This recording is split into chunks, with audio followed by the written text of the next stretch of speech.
Hey, what's up? This is Ricardo at Parts People, and in this video, we'll outline the steps for completing a part replacement on your Dell PC. Visit our website and use this coupon for a 5% off discount.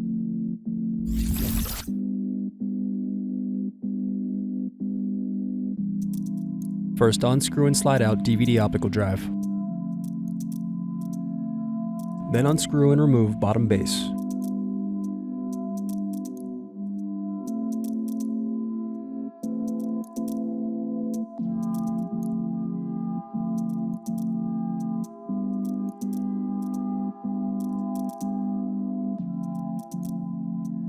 Now unscrew and disconnect battery.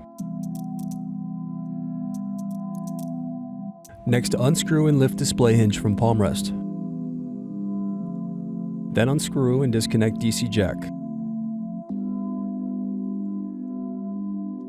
Thanks for watching. Don't forget to like and subscribe if you enjoyed this video.